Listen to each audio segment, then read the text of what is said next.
This time on Graveyard Carz, the team is unleashed on a highly original 1970 Super Bee 383 air conditioning car. In plumb crazy, rusted out and rotted, this massive reconstruction may be thwarted by the rarity of the necessary parts. We had to find the parts too. A lot of this stuff is unobtainium. Not to mention the naysayers on the team. You don't care nothing about it. You just want to knock that thing in the head. Oh, yeah, no, it's just too, that third is just too rough. That third is a 383. It's not a 446 pack. Witness the remarkable rebuild with metal, a motor, and a malevolent marsupial. I never really understood what it meant. Will the return of Mark's latest pet project What are you doing? be the motivation Will needs to finally follow orders? All of Mark's jokes have gotten very old and redundant, so he's got to up it. Or will the pugilistic punishment not fit Will's crimes? It's like a prison sentence. Coming up on this episode of Graveyard Carz.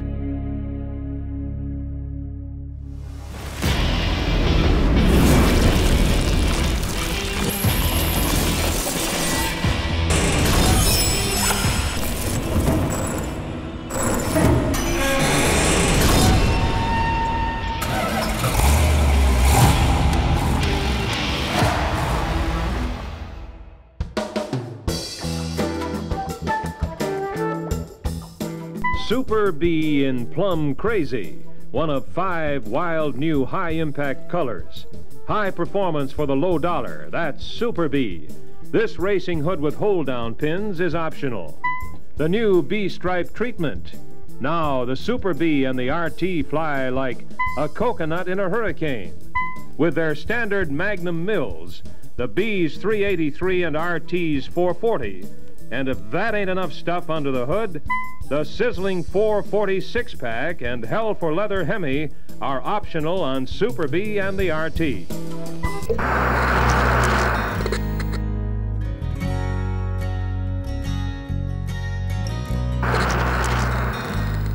All right, so one of the cars that we're working on in the shop right now that we haven't introduced before is a 1970 Super Bee. A few years ago, was reached out to by the lady that owns it. She's the original owner. She had told me that her father had bought it for her, I think as a graduation gift when she was in high school. I had her send me pictures of the car, and I knew we were in trouble when I saw those pictures. It had been sitting in a makeshift barn kind of thing with cinder block foundation and plank flooring in it. So it wasn't a very good structure for it to rest in all those years. Well, eventually it fell down on it. And the only thing that was left was the car setting on this structure. It was real rusty, and this one wasn't well preserved. It was rotten inside and out. It had already been partially disassembled, and so those are the harder ones for us to do, that's for sure. Now, we ended up making a deal for the car to come out here and be restored. At the time, I had my own horrible old tow truck that we sent back there to pick it up, and actually on the route to pick up that car, we grabbed the orange TA Challenger that is now the SEMA 22 car, which is kind of cool. Pictures are hard to tell much of anything. Like I say, I knew it was a mess when I did see the original pictures, but there's nothing quite like it when the car gets here and we're getting ready to disassemble it that you do your inventory. This car's rear frame rails, rear crossmember were so rotted out that the bumper fell off the car. It couldn't hold a bumper. Now, ironically, the finish panel, which is, they no longer produce that and they don't reproduce it, it was in pretty good shape. Taillights were actually there and in good shape too, but pretty much everything on the back of the car was rotted. One nice thing was that the original white C-stripes were on it and they weren't in terrible shape. I believe they had never been masked off before, so that led me to believe it most likely was an original paint car, or at least most of it was. But that's the end of the good news. After that, you've got quarter panels rotted from the roof section, upper deck filler panel, all the way down through the quarters, the trunk floor extensions, the trunk floor, everything on the back half of the car was rotted. The door shells were completely rotted out. The rockers were rotted out. All the floors were rotted out. The fenders were rotted out. The hood was rotted out. Everything. Now, what makes this really challenging is it's a 70 Coronet Super Bee. The fenders and the hoods are the ones that they use to make Superbirds out of. So anybody building a tribute Superbird would want good money for those fenders and for that hood. So we had to go on the hunt immediately to find good, tasty donor pieces so we could put that car back together. So this is not an N96 Ram Charger. This is not. This is a standard bulge hood, which has 2 little scoops or scallops in it and calls out Super B on the side of it. Real nice looking hood, but not the most highly option of the hoods that you could have had. So these cars that have original vinyl tops like this one, usually the top is destroyed. That's okay. We replace them, we get brand new ones from our friends at Classic, no problem. It's the roof underneath it that was rotted on this one. So it ended up needing a roof skin. The front and the back glass channels were also rotted on it. However, all these bad things I'm saying about the car, it is a beautiful combination originally. I would have loved to have seen it new. Plum crazy, white top, white interior, white C-stripe. Be really gorgeous. It's just too bad to see it like this. On the interior, the only thing that was even presentable was the dash assembly and the headliner, which of course they're out of kind of the way of things, so they will tend to survive sometimes. It is a Super B, so it gets the wood grain rally instrument cluster, and that's all in pretty good shape and intact. It's really not a highly optioned car on the inside. White bucket seat buddy seat, which is the fold down armrest in the middle. Automatic on the column, but it is an air conditioning car, so that's a good thing. So when I wiped off the odometer area of the dash, I could see that it had 72,000 original miles on it. So that just tells you that whenever that car was parked, which I have a feeling was in the late 70s, perhaps early 80s, it had been driven 72,000 miles by that time.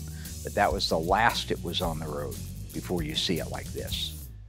Now, if you go back to Season 7, Episode 5 of Graveyard Cars, Graveyard Classics available on YouTube, you can see that Tony and I actually inventoried that car. We went around several cars. We were doing little mini validations on a few cars, especially the original ones. This particular car was very, very original, just really, really bad shape. We were able to validate the original fender tag on it, the options that it did have. They all matched what was left on the car. We looked at some date codes on some different parts to make sure they hadn't been changed out. And at the end of the day, we were able to come up with the fact that this is a very original 1970 Super B 383 automatic air conditioning car. Look under here, we got the original fender tag, the original emission decal, which I think is kind of cool. There's not a lot on the tag, it's not heavily loaded, but you see it is white interior, white top, C-stripe, and bench seat, which is kind of unusual. I would have liked to have seen a pair of buckets in it, but at the same time, it's also an automatic on the column, which is kind of a downer. You know, throughout time, I always like bucket seats because they're cool. Right. But for sitting and riding in the car, I agree. A bench. Again, the old man thing. Yeah, a little bit nice. older. You got to find half a dozen items or more. The control arms are dated. The lower control arms are dated. The K-member is dated also. Right. And those are dates. I mentioned that already, though. You said K-frame? Oh, you did? I didn't hear you say that. It happens. Are you sure? Okay, cool breeze. You know, I'm gonna have to go see a therapist because I'm looking back through that Season 7, Episode 5, and he even ruffles my feathers now, just watching him ruffle my feathers in. It's part of it. He's got a sickness. There was a guy that used to be on the show years ago that liked to wind me up a little bit. Remember that guy? You remember him, buddy? Sorry, Tony. So one of the things Tony and I talked about after we looked over the car and validated it was how important it is that you store a car properly. If you know someday you'd like to drive it and someday you'd like to restore it and it means something to you, and I believe that these cars do mean something, you've seen it multiple times, preserve it the best you can, cover it. Let it breathe in the summer, cover it in the winter with a tarp. Put it in a garage. If you don't have a garage, find some way of keeping it safe. Dry it out occasionally. Put the mothballs inside it to absorb moisture. Do what you can to try to preserve it. This is just a good example of what happens if you don't take those necessary steps. So anyway, that's cool stuff that you got to know if you're working on these things. But the overall condition of the car is rough. Yes. Right? Yeah. It's very, very rough. It's got a lot of rust in it. Not abused, but had a bad Parked. Right. The worst kiss of death in the world is parking a car. People don't understand that. They think going out and hot rodding it and burning out and sliding around, that's great. That keeps the car moving. All right. You park them underneath the tree, you set them out in the barn and let the barn collapse on them, like that's what happened with this one. They rot. Now, one of the things that I had talked to Tony, Mr. Heartless, about back in the day. We were going around these cars was, do you restore it or don't you? We were making decisions. We had done that on a Daytona and a couple other cars in the past, and it was kind of informative for the people, so we did that at the time. And of course, he wants to knock it in the head. I understand why people keep cars, because they have future plans for it or it's sentimental, but if they're not keeping it in good storage, they're ruining the car. They're ruining the car. So anybody that's out there that has a car stored, get it. I agree. Save it in a good place. So the real question then at that point is, you know what the end value of this car is. You know about what it costs to have Graveyard Carz restore one. Do you restore this car? Do you not restore this car? You don't care nothing about it. You just want to knock that thing in the head. Oh, yeah, no, it's just too, that there is just too rough. That there is a 383. It's not a 446 pack. That there was a Hemi maybe, you know, but that there's nothing. Well, it isn't nothing. It isn't nothing, Tone.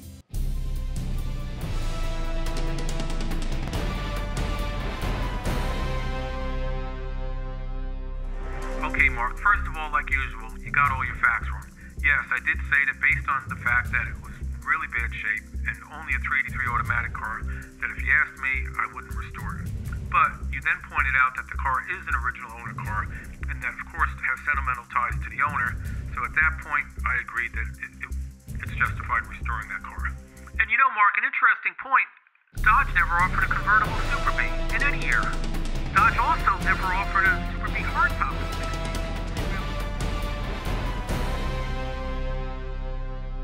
Now, while Mr. Heartless did want to knock the old girl on the head, Heartless, cold stuff. Cold. Mean cold. Anyway, it's not his decision, thank goodness. It's my decision, and I decided we would restore the car, which brings us to where we are today. When we got that car back from the Dipper, it was every bit as bad or worse than I had suspected. Some of the things that we ended up having to replace, I thought when I first looked at them, we wouldn't, but we did. So for those of you who want to nerd out, we ended up replacing both front frame rails, both inner fenders to firewall baffles, firewall side sections, left and right, the right and left inner and outer rockers, the main floor, transmission crossmember, rear step wells, left and right, under seat pan. We had to do patches in the quarters, inner structures, replace the left and the right, inner and outer wheelhouses, both quarters, trunk floor extensions, Dutchman panel, and approximately 50 to 75 small patches on panels that we were able to save. Pretty much every piece of sheet metal that you could imagine or inner structure had to be replaced on that car. Because of all the work that had to be done on that car, it spent over a year in the metal shop. And that's not just because it takes that long to do it, but we had to find the parts too. A lot of this stuff is unobtainium. Finding those fenders in that hood are not easy, and you really have to have them on there before you do a lot of the inner structure work because you use those to square the car. On the 383 for the 1970 Super B, it was really rusty from sitting all those years. Everything was there, from the air cleaner to the entire air conditioning system. Even the original exhaust manifolds were there. This makes my job so much easier because I don't have to go on a scavenger hunt looking for all the pieces to put this thing back together. Since this was the original numbers matching engine and transmission, we had to make sure we did everything we could to save them. Since the cylinders in this engine were so rusty, we had to bore this thing 60 thousandths over and put in new forged pistons. We bored the mains 10 thousandths over and the rods the same, and we built out the rest of the engine just the way we always do. So we had the machine shop do a 3-angle valve job on these heads with bronze guides and hardened seats. So the rotating assembly was fully balanced. The top of the block was decked very carefully so as to save the original engine stampings. Once we had the engine built out, we ran it on the engine run stand, and then we handed it off to Will for paint. Once I got the transmission back from the shop, I was able to restore it and all the components so that we could install it in the car. 9:04 p.m. Decoy vehicle now in position. That car thief ain't gonna be able to resist this one. Brand new Dodge Coronet. It ain't expensive, but it sure do look it. We gonna get him this time.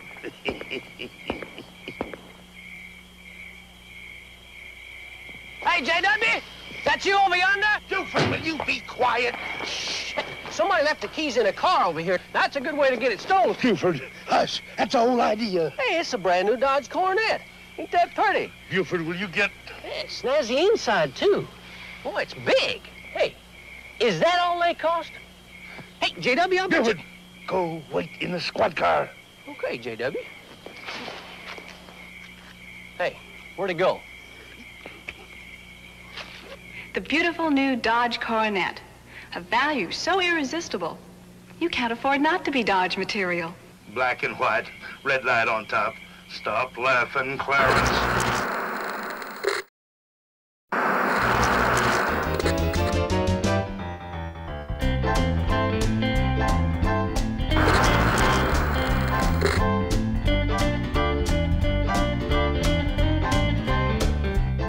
So I finally get to black out the AAR, which I'm super excited about because it's the first one I've done, and then it enters Freckles. And this is what I was afraid of. If Mark gets a laugh or a reaction, then he just beats the gag completely to death. And that's fine. Mark's 60, 65 years old. If this is what it comes down to, that's fine, but I'm not gonna sit here and say I didn't see this coming. The pageantry involved now was way different than what it was in season 4. I mean, probably because he has more money, so he can buy saxophones, he can buy Freckles. You know, it's a little more violent. Before it was just signs, you know, that gave you that threat, but now it's an actual animal in-house to give you that threat. All of Mark's jokes have gotten very old and redundant, so he's got to up it. And because now he has a little more income coming in, he can up it with the pageantry now, which is a whole new level, which is gonna last another 10 years. So he's gonna be like 70 years old, and it's gonna be like Freckles with a walker. That's the next thing. Now on our little AAR, our EF8 green AAR, it came out beautiful. Will finally, after a little bit of influence, got the blackout done on the tops of the fenders, the hood, top of the door, and tops of the quarters. Now that matte black against that green, while you think it's not a lot of contrast, when you actually see them done, is beautiful. It's gonna be just a stunning car, especially when the black strobe stripe goes down on it. But the reason I was in a hurry is because we had the drivetrain done and ready to install, and that's why I pushed everything on it. Once we got it out of the paint shop, Doug and I knocked that out. We got the engine, transmission, rear end, everything installed in the car so that it could become a roller. And now that it's a roller, it can go through the rest of the shop and get assembled and back to the guy that owns it, who's been very patient with us.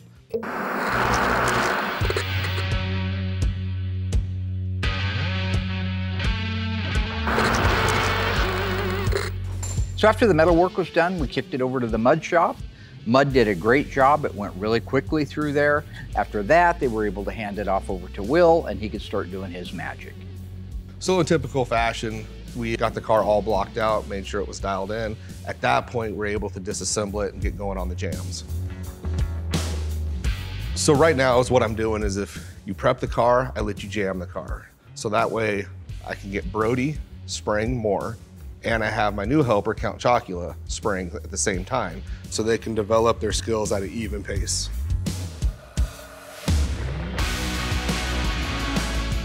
Count came to us with a pretty good basic skill set, so I had no problems cutting him loose on jam work. It's just fine-tuning a few things, but all in all, both guys are doing a great job.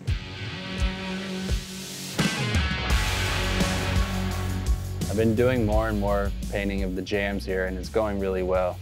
It's the first time painting the FC7 Plum Crazy. Will told me it takes about 6 coats to hide and about 2 coats to finesse. It's a really nice color, especially with the metallics.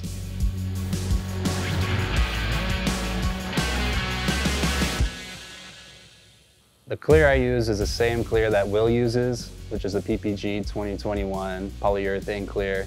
The thing I noticed about this product is that it's really thick, so when you spray it, you gotta really give it time in between coats to let all the solvents come out and let it breathe. So when it came to the jam work on this, we treat the jams just like the outside of the car. They need to be that nice. Anthony did a phenomenal job spraying the Plum Crazy. Looks great. So when it came time for Anthony to do the color, he did the DBC 2210, which is the brand code that PPG uses for Plum Crazy. Sprayed that, everything looked great.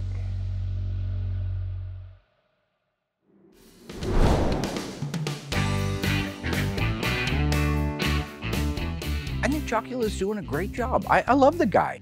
He shows up on time. He stays late if you need him to, which he did multiple times for us. He follows orders. That's a good thing, right? I ask him to do something, he does it. That's why him and Freckles get along great. You know, Freckles respects people who respect the code. They're besties, man. You see those two guys together, they're hanging out all the time, eating lunch. They're friends. And that just shows it can be done. So on a B body, most circumstances, we do the body color and we do it black. With this car having white interior, inside of the doors instead of black needs to go white to match the interior. So we use the EW1, which is a white single stage. So Anthony goes in there, sprays all the purple, comes in the next day, masks everything off, and then sprays the single stage white down. So when those doors are put on, it matches that white interior and trim panels. Very nice.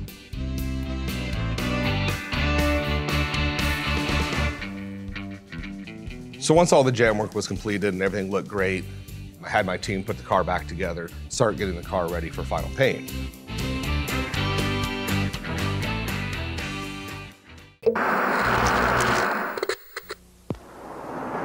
Good morning, sweetheart. Haven't we stopped yet, Ferris? Just did to fill up. Whoopee. Man, what a wedding present. Yeah. Dodge Coronet wagon. Don't even have to lower the window to open the back door. Aren't you getting a little tired of driving, darling? Tired? As comfortable as this baby is? And notice how the optional wind vane keeps the rear window clean. Hey, there's a nice place.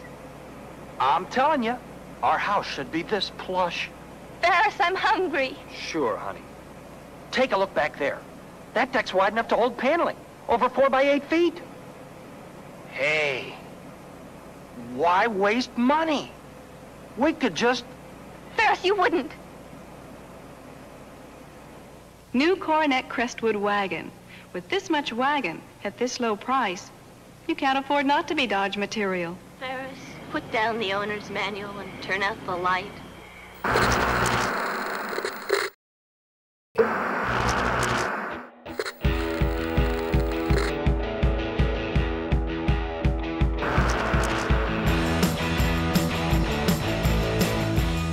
With this car in this color, I put 1 coat of sealer on just to make sure. My guys are pretty thorough. I don't feel like I even need to, but just to be safe, 1 coat of sealer that'll cover maybe a 320 or 400 scratch that got missed. It ensures that that won't be a problem as we go on. Once the sealer's on there, I let it sit for about 45 minutes. Then at that point, I walk around the car, look for maybe a missed pinhole or anything that could cause a problem later so I can address it now. At that point, we go in with our color. And with this color, it seems like it would cover quick, but it's a good 5 coats and then 2 drop coats, like make sure the metallic lays out good. So I do about 7 coats, probably 20 minutes, depends on the temperature, about 70 degrees in between each coat, give it good flash time. And then after that process is done, we can start the clear coat process, which is still our 3 coats, about 20 minutes, 30 minutes in between each coat. Then I'm done, close it up, everything looks good, another car painted. You know, if I'm left alone with no silliness, and we know at home what the silliness is, so uninterrupted, you're looking at about 4 hours to get the color completely done. But uninterrupted has never happened. I mean, this car behind me, I was clearing it yesterday. We'd already did our filming. I did everything Pete asked me to do. Everybody left. I'm in there painting. Before you know it, I got this guy staring through the window, just watching.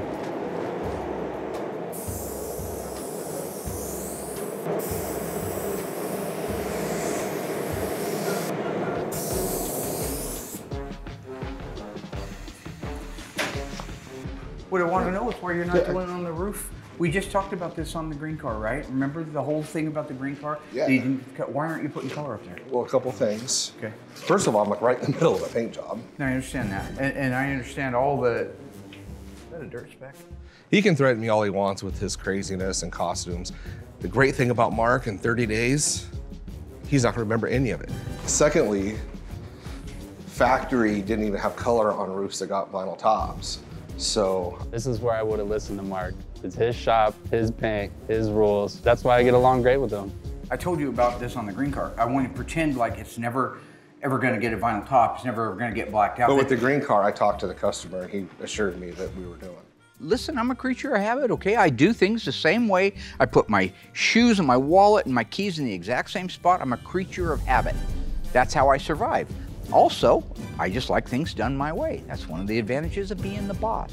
Yeah, but I've worked with customers before and they change their minds. And Yeah, this is actually an all-original car, and it gets a black vinyl top with black interior and white doors, and she loved that option and she wants to maintain that look. So I know that we are keeping the vinyl top. You ever see the Lethal Weapon franchise? Yeah, heck yeah. Great series, right? All of them.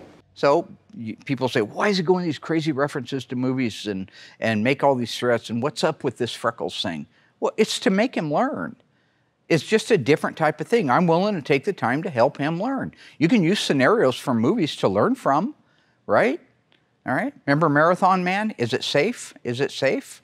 You know, and he drilled a hole in the front of his tooth. Why didn't you just answer if it was safe? I believe it's in Lethal Weapon 2, where Roger's taking a Cleveland steamer on the toilet, and he calls, Mel Gibson shows up because he doesn't... The bomb squad. Right, the bomb squad thing, right? Do you remember that whole exchange between two friends? Yeah. So he says, okay, we're going to go 1, 2, 3 and go. And then Mel Gibson needs the clarification. You mean 1, 2 and then go on 3? Or 1, 2, 3 and go. Yeah. They didn't do that for experience. They did it because they needed to coordinate what the other person wanted. Gotcha. This is what I meant when I talked about 4 hours uninterrupted. It doesn't happen. It's strictly just Mark and his silliness. And this is exactly what I'm talking about. See, he didn't want his nutsack turned into sushi when Makes that toilet sense. bowl Yeah, was because up, that's all right? right there. Do you want to pick your balls up off of the wall? No. So 1, 2, 3 go, or 1, 2, 3 go. Right. It's important. Paint on the roof keeps your balls from ending up here. So I'll expect some paint on the roof. You know, after all the silliness was done, I was able to get the car done. Car looks great. And you guys at home see what I deal with. And I know you guys have to believe this, because I know when we go to SEMA or car shows or other places, #1 question, is Mark really like that? It's yes, this is day to day for 27 years. It's like a prison sentence. You need me to rotate it down? No, okay, let me know if you need some help with that.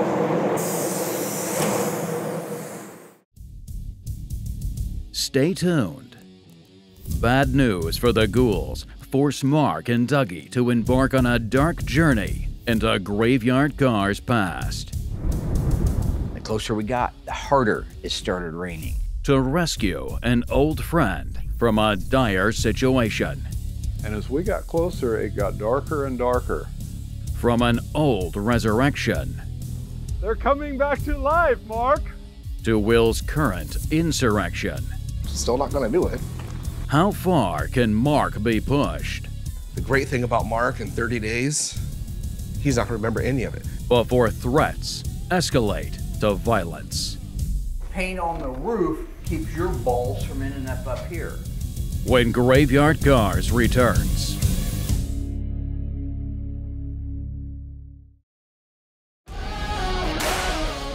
This 1969 Roadrunner was built with a high-performance 383 engine and an automatic transmission. It was also built with an RM23 two-door hardtop, a white interior and white top on the inside. It is one of the rarest birds here at the shop, and it also happens to be the subject of this week's autopsy report.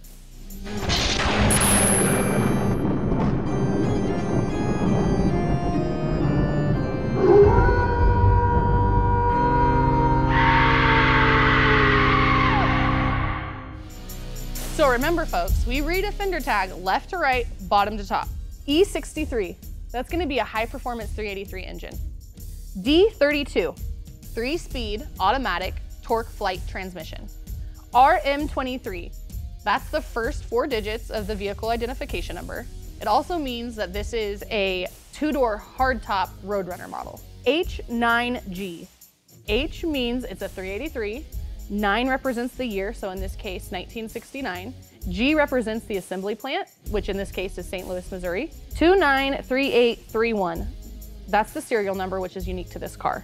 R4, bright red exterior paint. R4, bright red roof paint.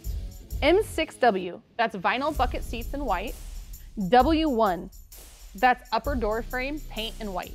620, that's gonna be the scheduled production date. And in this case, it is June 20th, 1969. 334234, that's gonna be the shipping order number. C55, bucket seats. J25 3-speed wipers, M21 drip rail moldings, R22 AM music master radio with an 8-track, V1W white vinyl top, B6W white longitudinal stripe. 26-inch max cooling radiator, which is very unusual for a non-AC, non-towing package and a non-axle package car. And that's the end of this sales code and end of this week's autopsy report.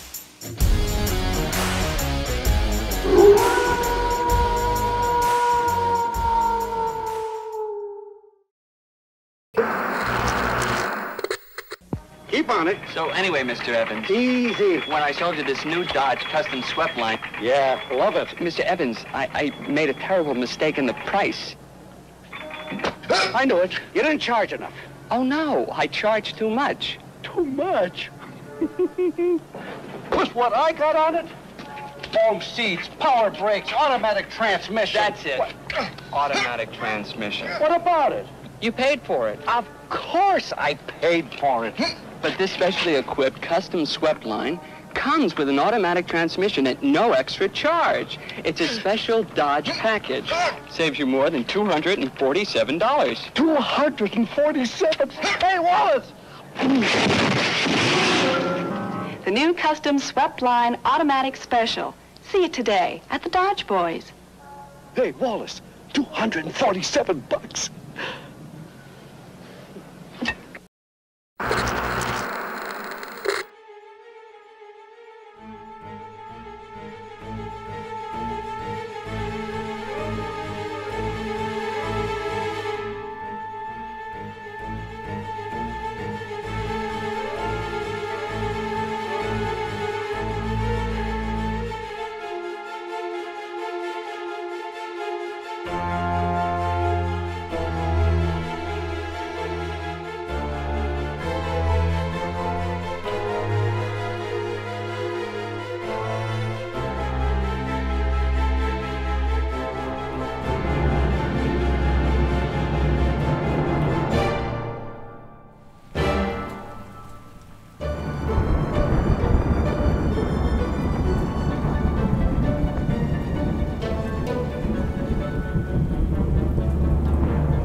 Now, I love Frankenhurst.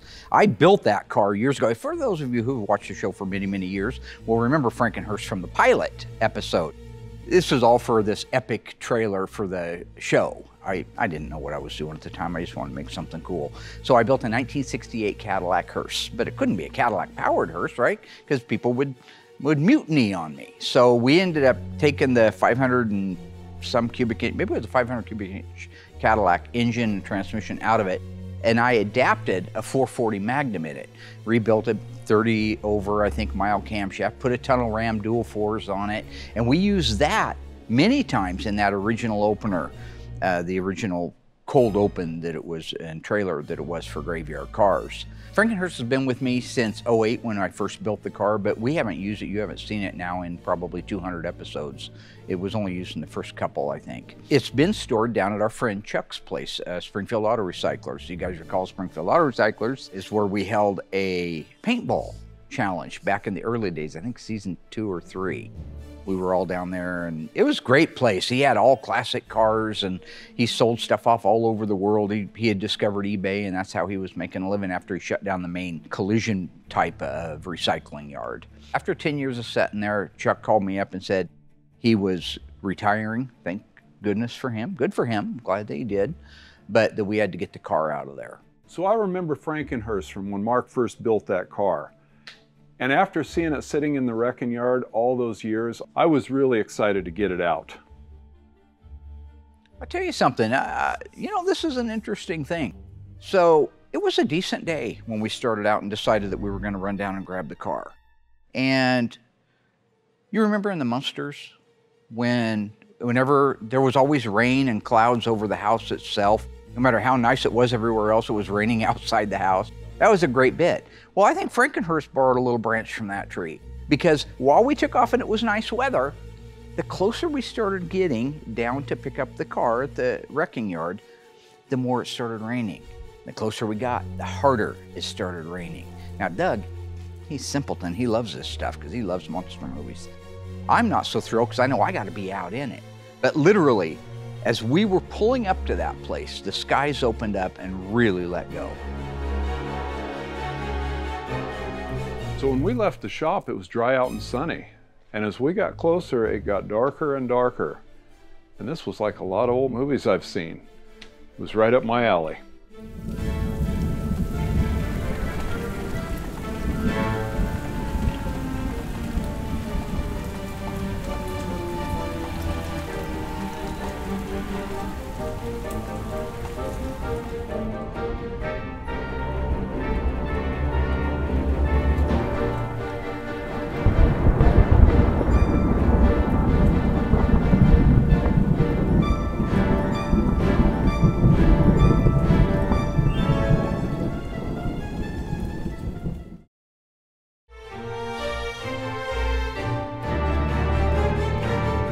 So like I say, as we got closer and closer to the wrecking yard, it was really starting to pound. The rain was coming down. It began to thunder. It was lightning. Now, these are all great signals, right? Now, the average person would have took those signals, turned around, and gone back. But I asked Dougie, he says, no, this is great. This is perfect weather. This is my weather. And why is it his weather? Because he's kind of like Frankenstein. He loves those old monster movies. I do too, but I realize they're movies. He wants to live them. He wants to go out into some graveyard and dig up an old body and try to reanimate it. I don't understand what is happening with that man. All I know is so I guess technically he's my Igor or Igor. I heard your name was Igor. No, it's Igor. I changed it. So you changed your name to Frederick? No, it's Frederick. Frederick. That's young Frankenstein. I love the old monster movies, and so does Mark. I don't know what he was complaining about. I thought it was a beautiful day to pick up Frankenhearse. When we finally got out there, it's not surprising that one of the tires was flat. Frankly, I'm surprised they weren't all flat. What was a little surprising is I found myself in the middle of a graveyard, digging up an old hearse with thunder and lightning, pretty much all the worst scenes of the Bible you can imagine, all the things from Revelation. Look, I'm not a 1930s monster movie. I'm a human being. Dougie loves this stuff. Y'all see him out there. He's just like that Igor dude. He's happy. It's raining down on him. It's thunder. It's lightning. He's miserable and he's happy. He's happy. That is whack.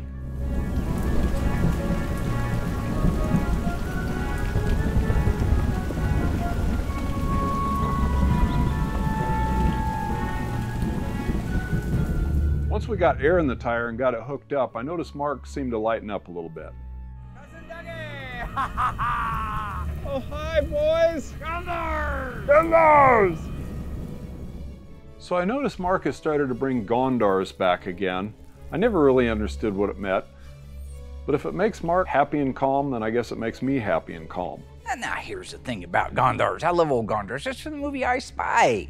That was the bad guy in I Spy. Remember when Eddie Murphy was talking to him and he said, Mr. Gondar, and he does that little laugh afterwards? You're a real player, Mr. Gondar.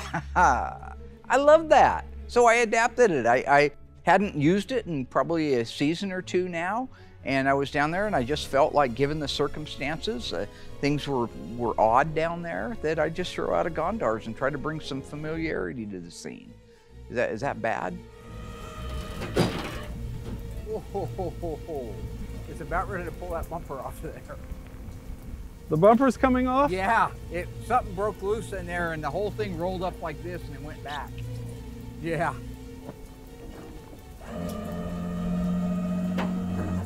All right. Frankenhearse. Why doesn't it say Frankenhearse? They're coming back to life, Mark.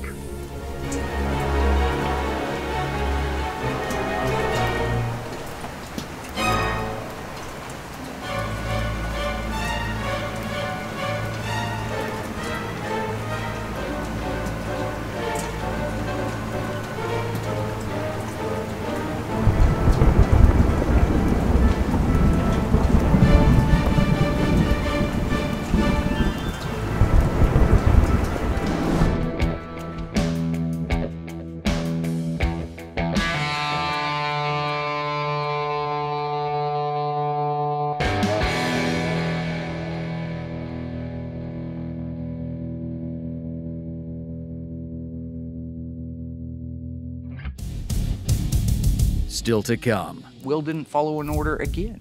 Will's insubordination may finally push Mark to his breaking point. Follow orders or men die. It's that simple. But if Mark's threats fall on deaf ears, if he thinks I'm going to be intimidated by a kangaroo, it's Mark. Will Mark's only option be resorting to violence? It was disturbing. And calling in the thunder from down under. Yeah, that. I know exactly what's going through my mind. Find out when Graveyard Carz returns.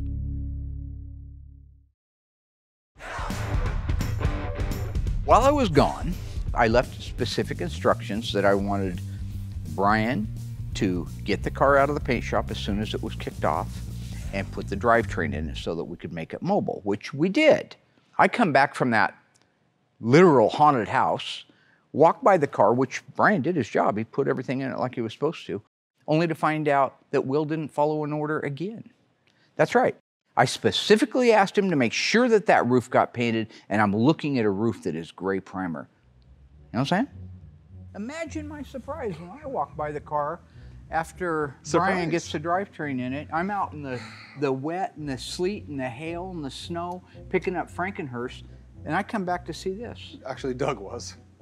Well, I was out there too. You drove it. Why don't you not deflect and worry more about why I don't see purple paint on that roof?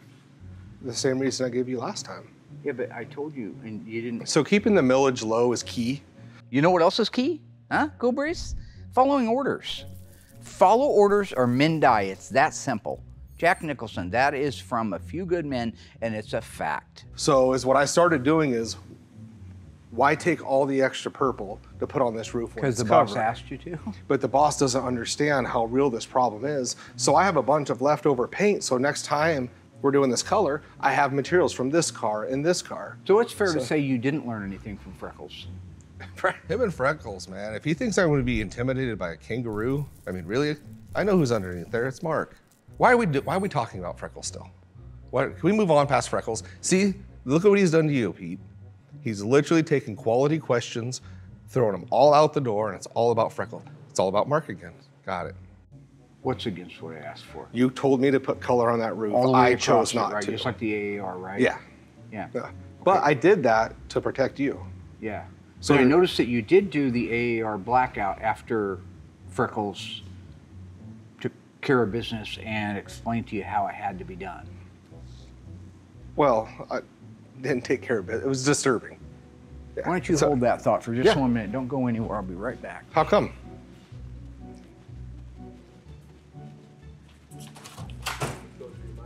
Yeah, that. I know exactly what's going through my mind.